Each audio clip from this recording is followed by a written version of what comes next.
Real Estate Show right here at RE/MAX Infinity. And with us today is Chris James, Senior Market Analyst with CMHC. Welcome to the show. Thanks for having me, buddy. Yep, always good to see you too, sir. Over the last several months, I've been seeing some outstanding signs of good things ahead for the province of Newfoundland and Labrador. Most recently, the offshore oil bids that have been coming in. I noticed in the paper recently over $1 billion in bids. That 1.35 to be exact. Phenomenal. And BHP, Burton alone, bought up $621 million. Wow. So it's quite substantial. Yeah. So right now that's a total of almost $4 billion in outstanding work commitments. That's incredible, Chris. That speaks highly of large corporations that have a lot of confidence in Newfoundland and Labrador.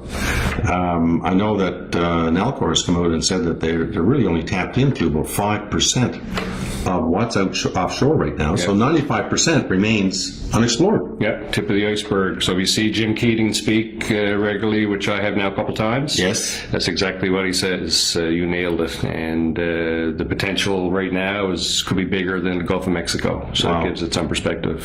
Imagine. So I think when we think about our longer term sustainability as a province and economic growth, there are certainly some bright days ahead, no doubt about it.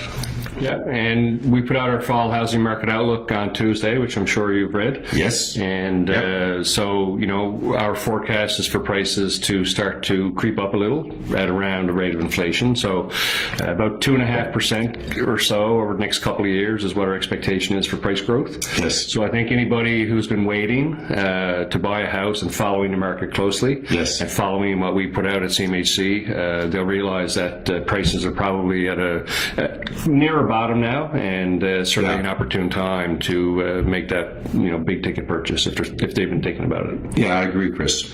Let's talk a little bit about those economic indicators that we look at when we look at, and I know that you forecast from time to time, and we refer to it as PI. Mm-hmm. Population or income, employment, and our income levels. Yeah. I noticed that for the first time we got to go back to 2014 to see the household income above $1,000. Yeah. So right now to the end of October, just to give you some numbers, the income is up. Average weekly earnings is up 2.5% to about $1,004 a week, compared to about $978 a year ago.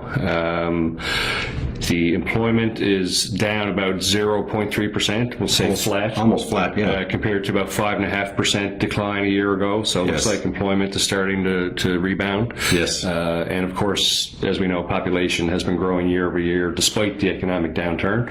Right now, the working age population, so those who are over the age of 15, is up about 1% or just about 1,500 people in the St. John's region. So, these are the economic indicators, as you say, that drive the housing market, and we're starting to see a rebound in them, and we expect that to factor into the rebound we're expecting in the housing market over the next couple of years. Historic low interest rates, a great inventory. It's a great time, folks, to be out there looking at buying real estate. The long-term forecast of Newfoundland and Labrador looking very bright. Chris, thanks so much for coming on the show today. Thanks for having me, Jim. My pleasure. We'll see you again soon, folks, right here at the Real Estate Show at RE/MAX Infinity.